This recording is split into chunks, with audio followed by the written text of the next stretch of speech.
Assalamualaikum warahmatullahi wabarakatuh. A'udzubillahi minasyaitonirrajim. Bismillahirrahmanirrahim.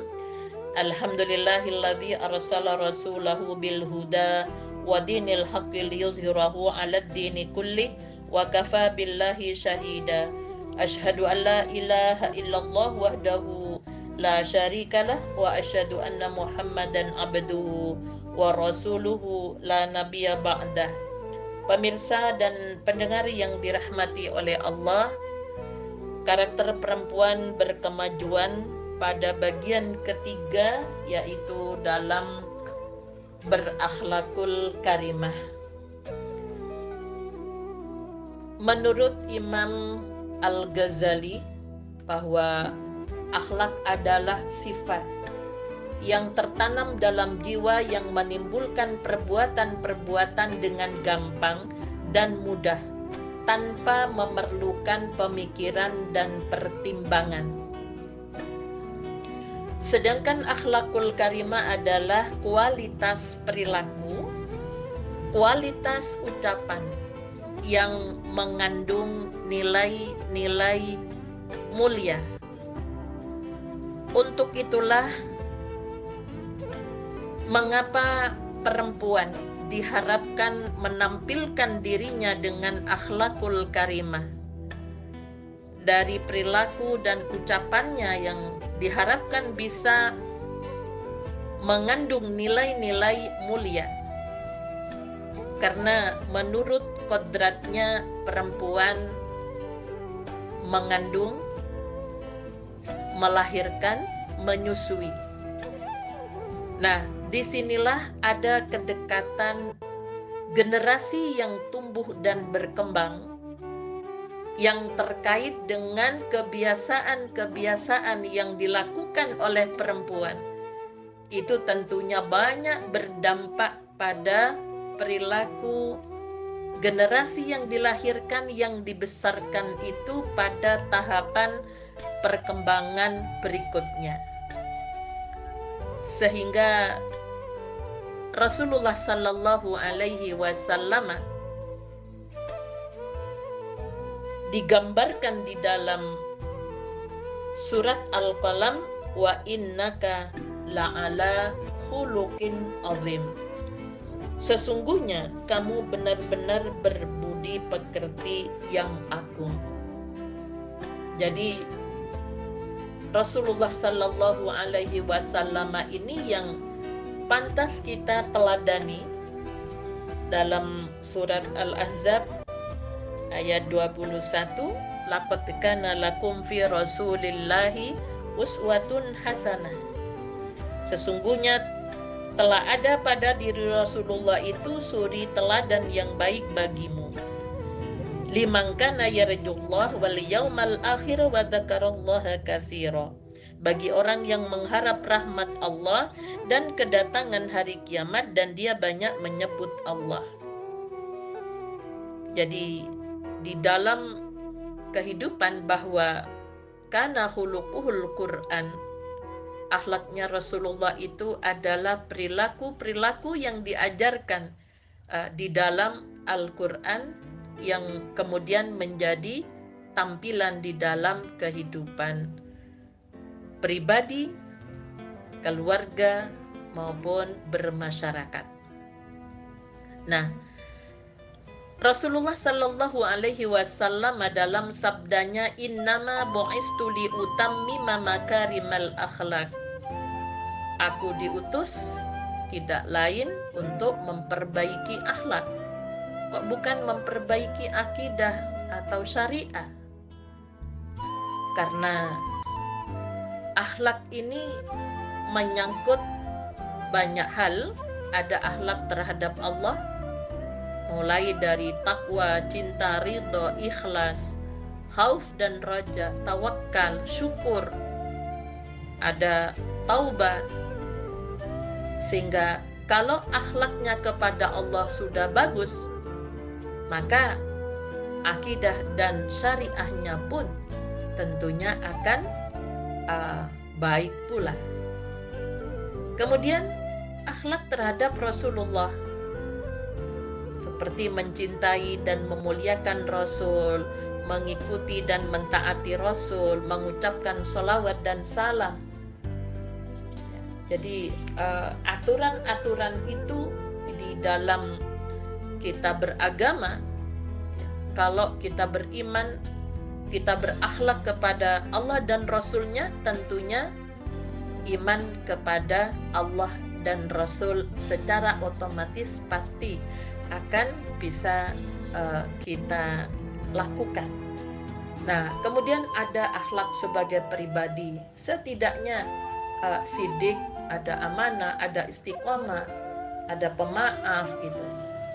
Kemudian Islam juga mengatur akhlak dalam keluarga, pada orang tua, ada kepada pasangan suami istri, kepada anak, kemudian kepada kerabat. Bagaimana akhlak di dalam bermasyarakat, berbangsa dan bernegara. Jadi Islam itu mengaturnya sangat luas sekali, sehingga Rasulullah menyampaikan bahwa aku diutus untuk memperbaiki akhlak.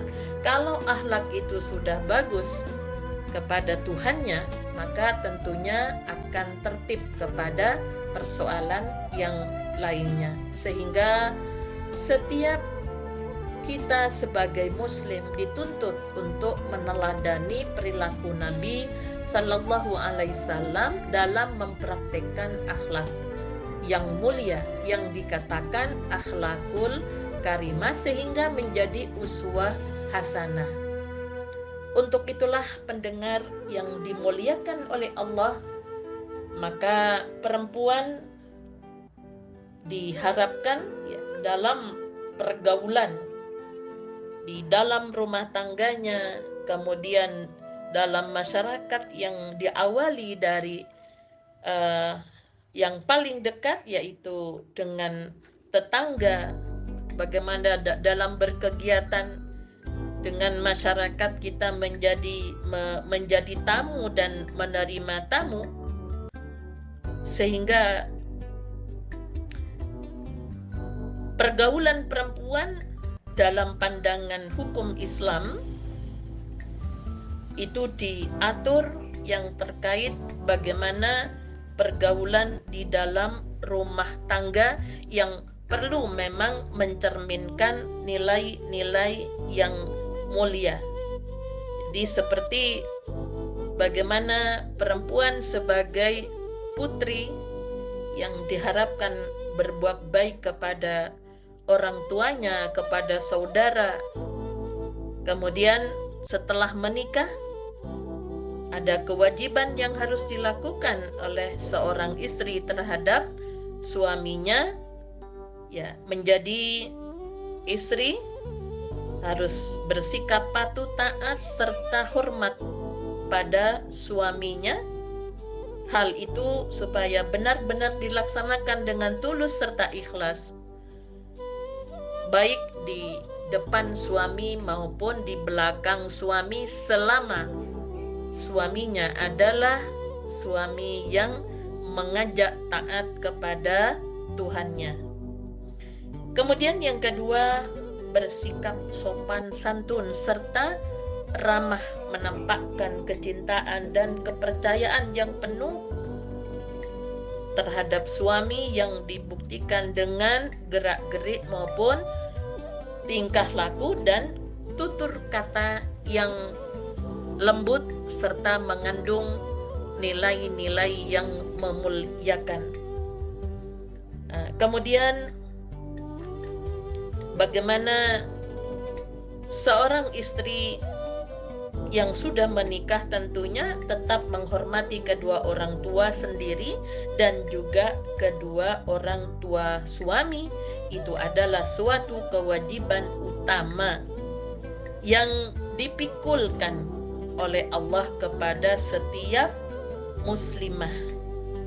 Jadi sopan santun, ramah tamah, senantiasa bermanis muka di hadapan kedua orang tua sendiri dan kedua orang tua suami yang disebut dengan mertua. Ini tentunya menjadi cerminan yang perlu dilakukan oleh setiap kita yang menyebut dirinya sebagai muslimah. Kemudian jika perempuan itu diberi amanah oleh Allah keturunan, maka bagaimana menjadi seorang ibu kepala rumah tangga, yang disitulah kewajiban utama membiasakan perilaku dari anak-anak itu adalah perilaku yang mencerminkan akhlakul karimah. Kemudian setelah di dalam keluarga itu tentunya ada masyarakat yang diawali dari sikap kita perempuan yang diharapkan bisa memberikan contoh dalam bergaul dengan tetangga. Ya, jadi tetangga itu ada 3 golongan. Ada tetangga yang haknya 3. Dia tetangga sesama muslim.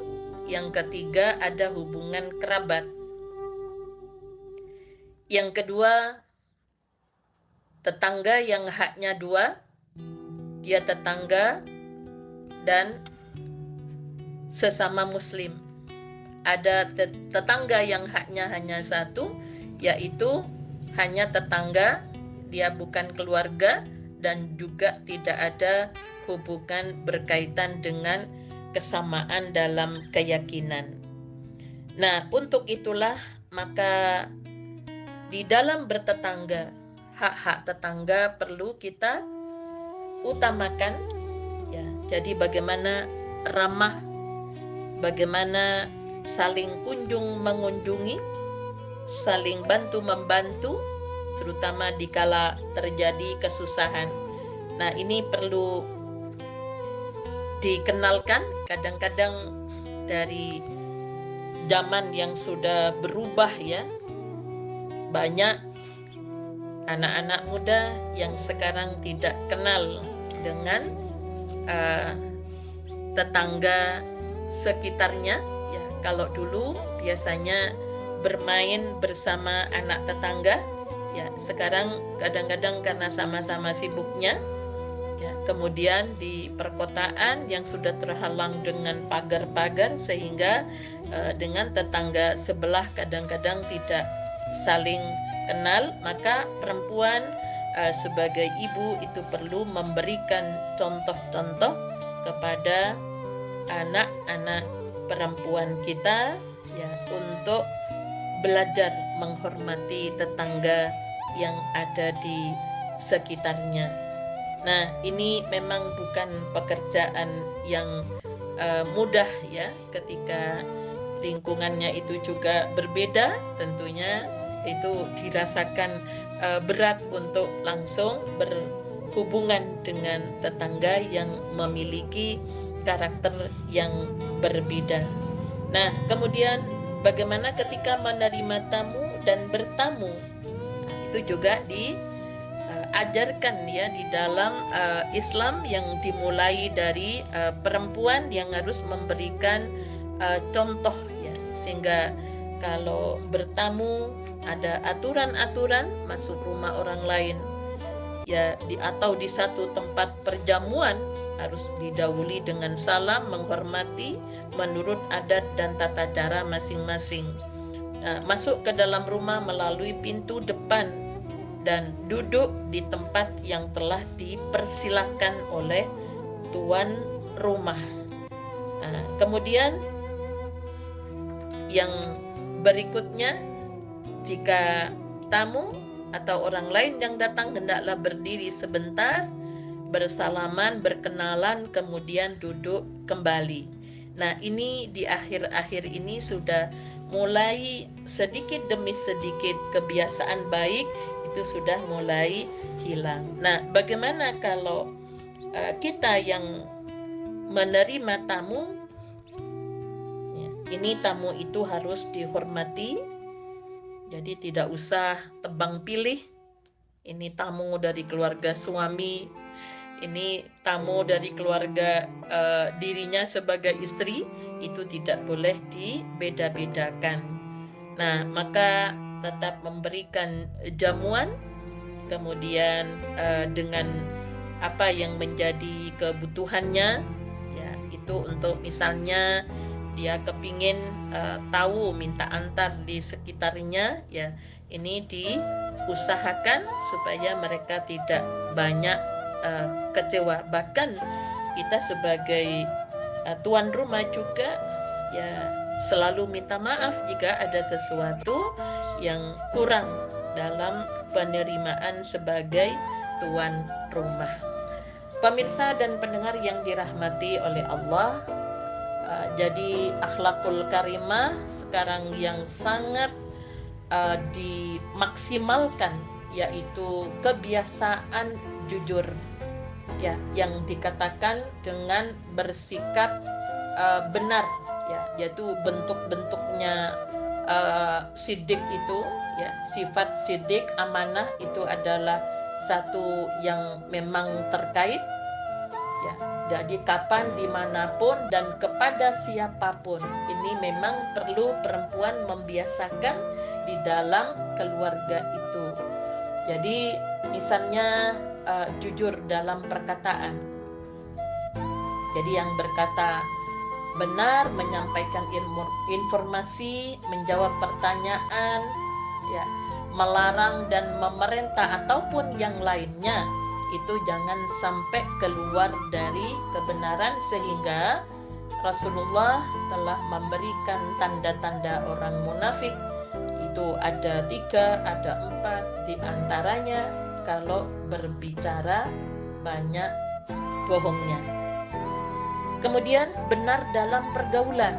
Jadi seorang muslim akan selalu bermuamalah, berkomunikasi dengan benar, tidak ada penipuan, tidak ada khianat, dan tidak memalsu, sekalipun kepada orang di luar Islam, maksudnya dengan non-muslim. Kemudian yang ketiga, benar kemauan. Ya, jadi sebelum memutuskan untuk melakukan sesuatu, maka sebagai muslim harus mempertimbangkan dan menilai terlebih dahulu apakah yang dilakukannya itu benar dan membawa manfaat, atau masih ragu-ragu, atau lebih baik ditinggalkan. Nah, kemudian yang keempat ada benar janji. Ya, jadi mangqala li sabi ta'ala haka, barang siapa yang berkata kepada anak kecil, mari kemari, saya beri korma ini, sumalam yu'tihi fahiya kadhibatun. Jadi kemudian dia tidak memberinya, maka dia telah membohongi anak itu. Jadi untuk itu jangan membiasakan untuk beriming-iming, menjanjikan sesuatu yang itu sebenarnya tidak ada kepada anak-anak kecil. Pemirsa dan pendengar yang dirahmati oleh Allah, jadi akhlakul karimah ini menjadi skala prioritas setelah beriman, bertakwa, beribadah dengan penuh ketaatan. Maka dalam iman dan takwa serta taat dalam ibadah itu selalu diimbangi dengan akhlakul karimah, sehingga perilakunya itu mengandung nilai-nilai yang mulia di mata Allah maupun di mata manusia. Nasrum minallah wa fathun qarib wa basyiril mu'minin walhamdulillahi rabbil alamin. Assalamualaikum warahmatullahi wabarakatuh.